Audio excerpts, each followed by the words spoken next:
A night of entertainment in Aurora, Colorado, last Friday night turned into tragedy.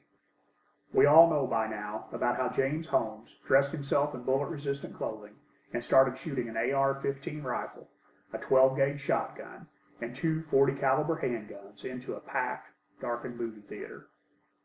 He wore a gas mask and he threw tear gas canisters to heighten his cover and cause increased chaos. As of Friday afternoon, he had murdered 12 people and injured 58 more. One victim was only 3 months old. It was another reminder that violence has no boundaries, no rules, and no good explanation. There are thousands of legal, registered guns in Indiana. I happen to own 3 of them. Growing up in southern Indiana meant hunting, shooting cans for target practice, and learning about how to safely handle a gun. Guns are part of our tradition and our constitutional right.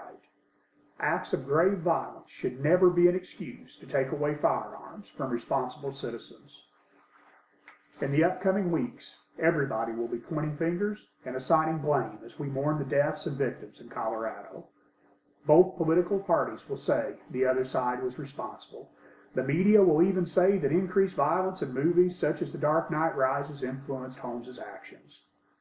Sometimes we think figuring out who's at fault can help put an end to these tragedies. We try to find common themes in an attempt to explain the acts of a madman. It's easy to get preoccupied with assigning blame when we should be working to avoid similar events in the future. We are a society that is entrenched in our violence every day. It's in our entertainment, our news, and it has become an unavoidable part of our lives. Shielding our children from violent images has become increasingly difficult. Continuing to explain events like this to our sons and daughters has become nearly impossible.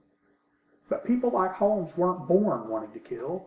Holmes was a 24-year-old PhD student who had a middle-class upbringing like many of us right here in southern Indiana. He went to school and he earned good grades, yet somehow he turned to mayhem. Ignoring evil in the world isn't an option anymore. If our children ask, we shouldn't be afraid to talk about these villains and explain that real heroes exist. They are our soldiers, our policemen, our firefighters, and our teachers. And there aren't enough of them. We can't stop wickedness, but we can teach that violence only causes more violence. We can make strides to be better role models and community leaders to benefit future generations for years to come. Together, we can all be a part of the solution, and our prayers are with the people in Colorado. Thank you. My name is Kevin Derr, and I approve this message.